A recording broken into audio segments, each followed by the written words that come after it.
Hello, I'm Garen Hobbs, Director of Deal Strategy and Market Insights at Iterable. As one of the 4 core pillars of personalization, segmentation is a critical component of any marketing program, and having a solid segmentation strategy is key to achieving both your growth marketing as well as your campaign performance goals.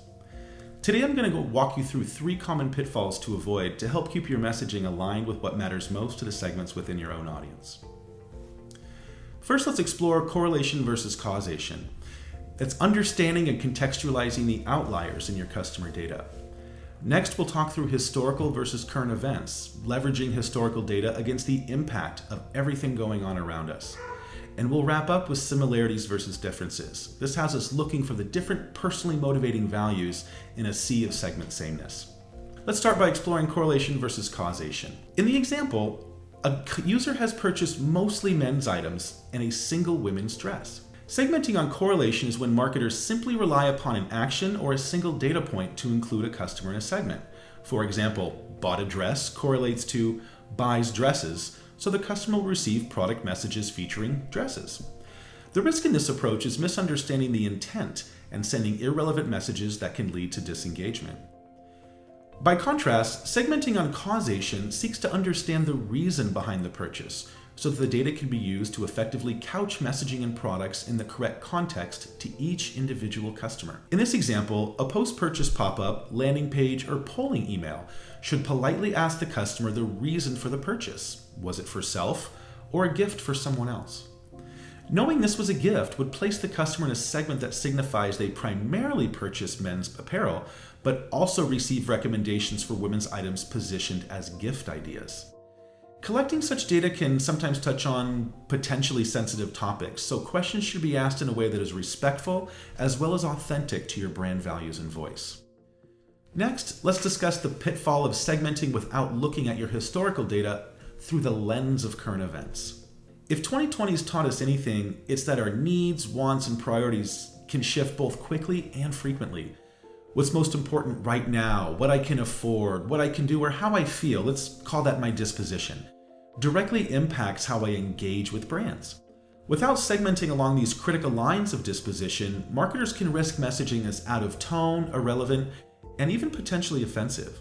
This example pays respect to both the fact that some regions are still closed for in-store dining, as well as the fact that even in regions where restrictions are lifted, there are plenty of customers who are still uncomfortable with an in-person experience. The brand has given the customer several choices to suit their preference and contextualize it against the historical data of their favorite items. Subsequent messages were then segmented by the selection made and the content couched and personalized respectively, delivery versus in-store experience. Let's close out with the pitfall of segmenting only upon lines of similarity without considering how values resonate differently from one individual to the next.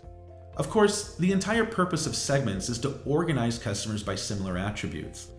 But the pitfall comes with creating segments that slice too broadly or put too much focus on what amounts to superficial data, such as customer versus non-customer, free versus paid, or clicked versus didn't click.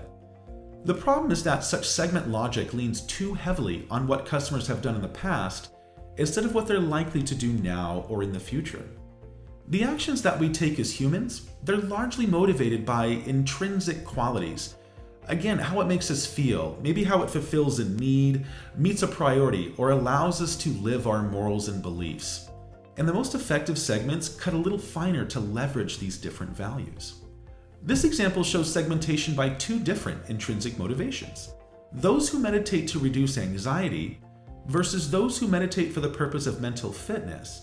Now, while they might seem similar, these are entirely different motivations, and the audiences that identify with either one should be treated differently to ensure greater relevancy, resonance, engagement, and of course retention.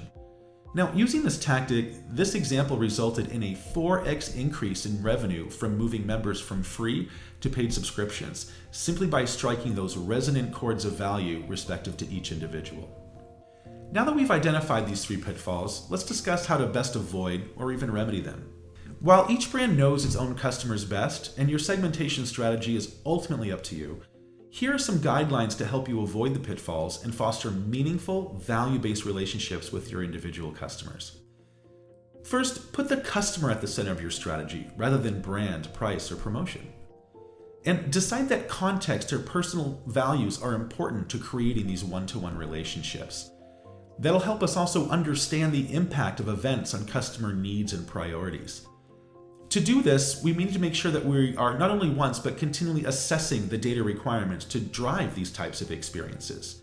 And then we need to refresh or confirm that data regularly to ensure it's accurate and still truthful. One of the ways that we can do that is to ask the customer for data and insights via web forms, site pop-ups, and progressive profiling. This type of data collection is going to become increasingly important with the advent of IDFA and the decline of third-party cookies. We should then use this data to segment upon customer values and dispositions. And of course, we want to regularly review our segmentation strategy to ensure that we've organized our audience according to the things that matter to them most. To be sure that we're on track, of course, we want to test everything, always. Well, that's it for the 3 pitfalls of segmentation. Thanks so much for joining us.